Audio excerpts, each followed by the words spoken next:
Hi friends, मैं हेमंत प्रकाश, Hemant time take से। Multimeter के पिछले वीडियो में मैंने आपको मल्टीमीटर से जो टेस्ट किए जाते हैं उस पॉइंट के बारे में एक्सप्लेन किया था।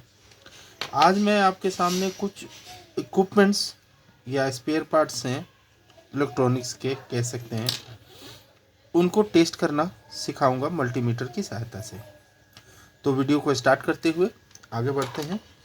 पहला इक्विपमेंट जो कि एक रेजिस्टेंस है, जो कि इलेक्ट्रॉनिक सर्किट में हर सर्किट में प्रयोग में लाई जाती है। इसके लिए हम प्रोब रेड और ब्लैक प्रोब की सहायता से इसका रेजिस्टेंस मेजर करते हैं। इसका रेजिस्टेंस हम सर्किट में लगे हुए भी मेजर कर सकते हैं। जो आप मल्टीमीटर देख रहे हैं, फिलहाल मैंने इसकी सेटिंग रेजिस्टेंस जो कि हमारे मल्टीमीटर में 200 किलो ओम है उस पर कर रखा है। रेजिस्टेंस को मेजर करते समय ध्यान देने की बात है, प्रोब का एक सिरा रेजिस्टेंस के एक सिरे के साथ दूसरा सिरा दूसरे सिरे के लगाने पर हमें एक वैल्यू प्राप्त हो रही है जो कि 1.4 किलो ओम्स की है। ये रेजिस्टेंस मैं बता रहा हूँ, ये 1.4 किलो ओम्स की है जो कि रीडिंग में आ रही है। इसमें कुछ कलर कोड्स भी होते हैं जिससे कि जो लोग अच्छी तरह से के बारे में जानते हैं कलर कोड्स के बारे में, तो सर्किट में लगे कलर कोड्स से ही उसकी वैल्यूज़ को जान लेते हैं। अब ये देखिए, अभी आपके सामने मैंने दूसरा रेजिस्टेंस चेक किया जो कि अभी 18.1 किलो ओम्स का शो कर रहा है। यहाँ पे आपको 3 साइज के रेजिस्टेंस देख रहे हैं, एक क्वार्टर, एक हाफ और एक 2 वाट। इस तरह से वाटेज के बारे में मैं बताऊंगा कि ये क्यों डिसाइड होते हैं और अलग अलग वाटेज में होते हैं और कलर कोड का कैसे प्रयोग करते हैं, उसका प्रयोग भी मैं एक खास वीडियो में आपको एक्सप्लेन करके बताऊंगा। नेक्स्ट आगे बढ़ते हुए इस वीडियो में ये देखते हैं, ये एक डायोड है जो कि साधारणतः कई सर्किट में और हर इक्विपमेंट में प्रयोग में लाई जाती है जहां पे एसी को डीसी में परिवर्तित करना होता है। ये काफ़ी मोटा डायोड है ज़्यादा एम्पेयर का होने के कारण, और इसको पहचानने के लिए देखना होगा कि इसके एक सिरे पे जहाँ मेरा कल ब्लैक प्रोब है उसको ध्यान से आप देखोगे, एक सिरे की तरफ सिल्वर कलर की कोटिंग होती है और दूसरी तरफ किसी तरह की कोटिंग नहीं होती है। चलो इसे हम टेस्ट करते हैं। इसे टेस्ट करने के लिए हम क्या करते हैं, प्रोब को पहले हम रेड वाले हिस्से में, रेड को मतलब ये जो हिस्सा होता है कोटिंग वाला, उसको हम पॉजिटिव मानते हैं और ये हमारा जो मल्टीमीटर का प्रोब है वो भी पॉजिटिव है। तो पॉजिटिव सिरे को पॉजिटिव सिरे के साथ और नेगेटिव सिरे को नेगेटिव सिरे के साथ लगाते हैं तो कोई रीडिंग में परिवर्तन या कोई रीडिंग हमें प्राप्त नहीं होती है, जैसे कि एक एज ए ओपन सर्किट हो। फिर हम प्रोब को बदलते हैं और प्रोब को बदलते हुए ब्लैक सिरे को पॉजिटिव सिरे के साथ डायोड के और पॉजिटिव सिरे को डायोड के नेगेटिव सिरे से जोड़ते हैं तो हमें एक रीडिंग प्राप्त होती है जो कि इस तरह की होती है, 560 600 तक होती है मैक्सिमम, मिनिमम 450 से लेके 560 तक होती है, जो कि दर्शाता है कि ये डायोड सही है। इसी क्रम में देखिए, यह एक बहुत पतला और कम एम्पेयर का डायोड है। इसमें आप देखोगे कि मैं सीधे ऐसे लगाता हूँ तो एक रीडिंग प्राप्त हो रही है, दूसरी बार पलट के लगाने पे कोई रीडिंग प्राप्त नहीं हो रही है। इस प्रकार हम देख सकते हैं कि अगर दूसरी बार पलटने पर हमें कोई रीडिंग प्राप्त नहीं हो रही हो तो ये डायोड सही है। अगर ये खराब होती तो इसके साथ बजर की साउंड आती, जो कि आपको स्पष्ट रूप से अभी दोनों प्रोब को एक साथ रखने पे सुनाई दे रही होगी। अगर डायोड मैक्सिमम ओपन हो जाते हैं या शॉर्ट हो जाते हैं, उन दोनों कंडीशनों में अगर बीप आती है, बीप अगर ओपन हो जाएगी तो कोई बीप नहीं होगी, अगर शॉर्ट सर्किट हो रही होगी तो एक बीप सुनाई देगी, जिससे कि हम जानते हैं कि ये डायोड खराब हो गया। आगे हम बढ़ते हैं, इसमें हम इसी सेक्शन में डायोड वाले मोड में भी एक डायोड, कोई भी एलईडी जो सर्किट में लगी है वो सही है या खराब हो गई वो भी चेक कर सकते हैं। इसके लिए हम जिसमें ध्यान देने की बात होती है कि मल्टीमीटर को किसी भी प्रोब में आप लगाओगे तो एक ग्लो होगा, उल्टा होगा तो नहीं होगा, क्योंकि डायोड जो एलईडीज होती है उसमें पॉजिटिव और नेगेटिव होते हैं। अभी मैं इस तरह से लगा रहा हूँ तो आपको एक लाइट दिखाई देगी, ठीक है।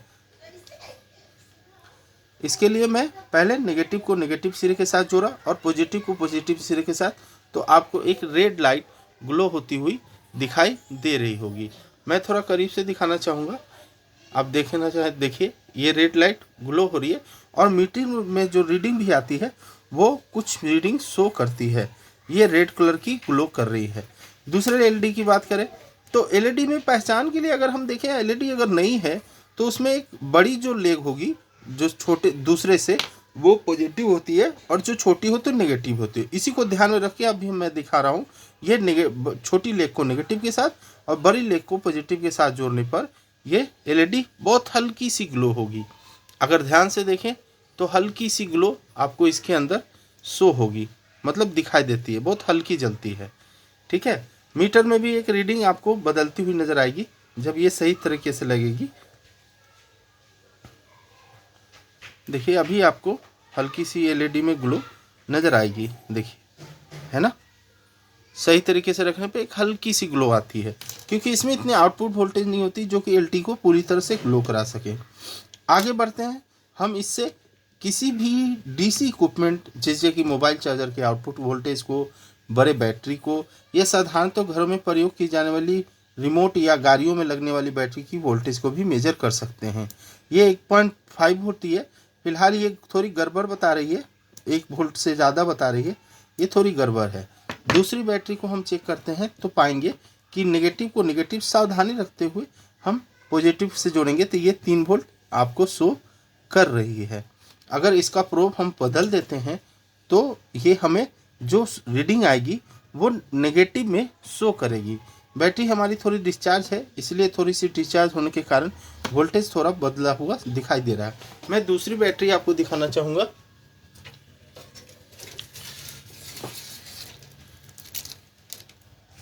ये रही हमारी दूसरी बैटरी। इसमें हम पॉजिटिव को पॉजिटिव के साथ, नेगेटिव को नेगेटिव सीरीज के साथ जोड़ते हैं तो हमें वोल्टेज शो करती है। मीटर अच्छा हो, अच्छी क्वालिटी का लीजिए, जिससे ताकि आपको जो रीडिंग प्राप्त हो वो स्पष्ट और पूरी तरह से क्लियर हो। अगर मीटर अच्छी क्वालिटी का होगा तो उसमें रेजिस्टेंस की, ओम्स के सिंबल भी शो होंगे। आपके सामने एक ट्रांजिस्टर है जो कि बड़ी इलेक्ट्रॉनिक्स में प्रयोग की जाने वाली बड़ी कंपोनेंट्स है, और इसके बारे में कई लोग काम करने के बावजूद भी पूरी तरह से टेस्टिंग इसकी नहीं जानते। तो मैं इसके लिए भी एक स्पेशल वीडियो बनाऊंगा जिसमें ट्रांजिस्टर से रिलेटेड सभी तरह की जानकारी आपको प्रोवाइड कराऊंगा।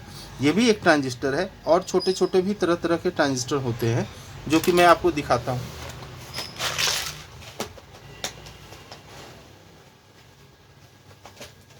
कुछ इक्विपमेंट मेरे पास हैं, मैं उससे निकाल के आपको दिखाता हूँ। ये देखिए, ये छोटे ट्रांजिस्टर है, इसे हम ट्रांजिस्टर बोलते हैं। ये छोटे लेग वाले हैं और छोटे किस्म के ट्रांजिस्टर है। हर ट्रांजिस्टर की टेस्टिंग के तरीके कोई खास अलग तो नहीं होते, मगर मॉसफेट और उसमें तरीके बदल जाते हैं। लेकिन इन सब में ट्रांजिस्टर को चेक करने के लिए प्रोब को हमें उसी मोड में रखना पड़ता है। किस मोड में? डायोड और या बजर साउंड में। डायोड या बजर साउंड में रखते हुए हम किसी भी ट्रांजिस्टर की कंटिन्यूटी चेक कर सकते हैं। एक मैं चेक करके बता रहा हूँ। इसमें हम प्रोब को इस तरह से रखते हैं और रीडिंग प्राप्त करते हैं। अगर कोई बजर साउंड नहीं आती है, अगर ट्रांजिस्टर शॉर्ट होगा तो बजर साउंड होगी, अगर नहीं होती है तो ये ट्रांजिस्टर हमारी पूर्णतः ओके है। ठीक है दोस्तों, मैं इससे रिलेटेड इक्विपमेंट्स का और भी टेस्टिंग सर्किट में लगे हुए हो स्थिति में आपको वीडियो में बना के दूंगा और दिखाऊंगा। और भी वीडियोस मैं आपके लिए बनाऊंगा जो कि इक्विपमेंट्स के रिपेयरिंग, जैसे होम थिएटर हो गए, साउंड सिस्टम हो गए, या जो भी होम थिएटर साउंड सिस्टम आते हैं उनमें कैसे चेक करेंगे और किस किस पॉइंट को चेक करेंगे, उनके वोल्टेज को कैसे चेक करेंगे, किस पॉइंट्स में प्रॉब्लम आई तो किस तरह की पॉइंट को चेक करना है, वो भी एक्सप्लेन करके बताऊँगा। फिलहाल आज के लिए इस वीडियो में इतना ही। तो आपसे एक रिक्वेस्ट है, प्लीज़ हमारे चैनल को सब्सक्राइब और लाइक्स करें। और इसके साथ आज की वीडियो समाप्त करते हुए थैंक यू दोस्तों।